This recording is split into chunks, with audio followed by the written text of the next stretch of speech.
We always talk, don't we, about the situation in the Channel when it comes to people getting on those dinghies. What, though, is the answer? How do we stop it? No one seems to know, quite frankly, or if they do know, they don't have the chops to implement it, I would suggest. But anyway, a suggestion has now come out from Lord Heseltine.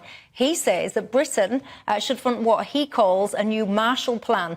It's two parts, he has to say. One part would be essentially building a wall around Europe, and the other part to it would be more around the amount of foreign aid that we send to countries to try and stop people from wanting to leave there in the first place. Alex, I'll start with you on this. Your thoughts? Lord Heseltine's always had an eye for the headline, and sometimes he's got an eye for the symbolic. He certainly did when he was in government.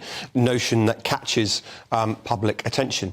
I've agreed with almost nothing he said in recent times around Brexit and so forth, but that's not to mean he can't have a point here. And for me, the point I extract from it that has real benefit is already being said by our government, but he's put it more forcefully and in a different way, that there's no point waiting for people to arrive in a dinghy before you deliver assistance, when the much more effective and the much more productive way, if you are going to help people with legitimate asylum claims and refugee claims, is to help them in their home countries. Because all of the organisations that look at the most pro-migrant organisations tell us that more than half of those with eligible claims are still in their countries of origin.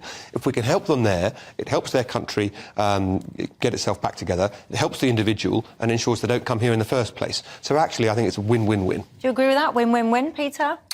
Yes, I do. The problem with it is that in the countries involved, you often have very poor government. And it's going to be very difficult, if you do introduce such a Marshall Plan, to ensure that the money is spent as it should be. And that is always the difficulty with any kind of foreign aid. In principle, we're all in favour of it, of spending money to help poor countries, because after all, it is one of the reasons for this migrant crisis, which the Western world now has, and it is beyond doubt one of the biggest crises we ever faced, is that people are totally unwilling to stay in the countries where they live, which are badly governed and poor, and often needlessly poor and badly governed and heavily corrupt as well. If we could sort that out, great, but I have to say that it would need an awful lot of intervention in those parts of the world, which I'm not sure their governments would be prepared to take, especially given the modern habit of the Chinese government of going around offering no-strings money to such governments, which they can have without any kind of control at all. It's a wonderful, broad idea, but as in so many other things, the implementation might prove a lot more difficult. You said everyone in principle agrees with the concept of foreign aid. I bet there's some people watching this at home that's shouting. If they don't, they should, because it's crazy to let major problems of hunger or collapsing economy fester in countries far away, because it will undoubtedly affect us in the end if we don't do it. It's simple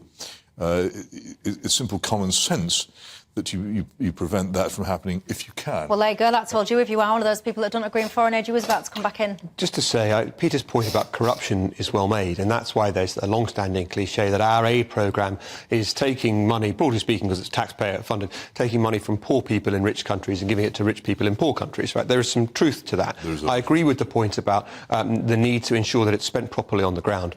And there are a couple of basic things I would do first. One would be not to have any aid going to a nation with a space programme. I think that's a basic example of where we're misspending our aid allocation.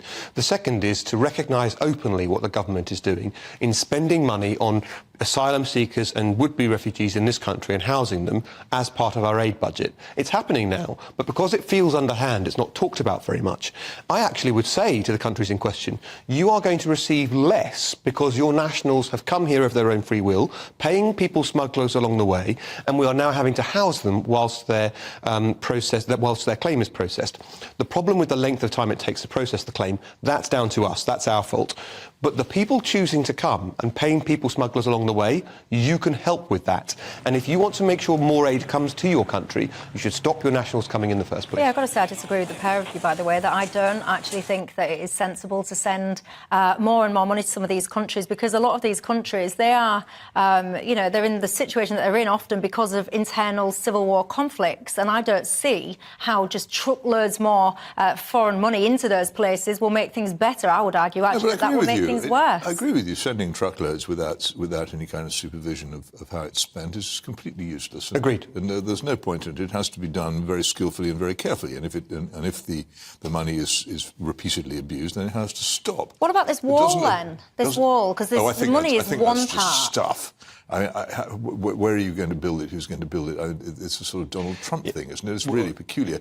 We know, do we not, that the European Union has paid Turkey an awful lot of money to turn its country into a sort of wall, and there used to be an arrangement until David Cameron overthrew him that Colonel Gaddafi would prevent an awful lot of migration across the Mediterranean, which was basically us paying these countries to keep their coasts from being used by people smugglers. Well, that's as near as you can get to a wall. I can only assume that Lord Heseltine was speaking metaphorically when he spoke of a wall. You can't wall up Lampedusa. You can't wall up Sicily. You can't wall up the enormous coastline in Greece that has been seeing boats come so much. So the point is that he's advocating. It's very interesting. People criticise Britain and say that we've got a little Englander attitude when we say that if someone comes here through these routes, unlawful routes, then they should have no legitimate right to be here. They say we're being bigoted or unfair or we're violating people's human rights. When you put it on the European level and say you couldn't come to the whole of Europe without coming legitimately and properly, they say that's wonderful, oh super, ode to joy.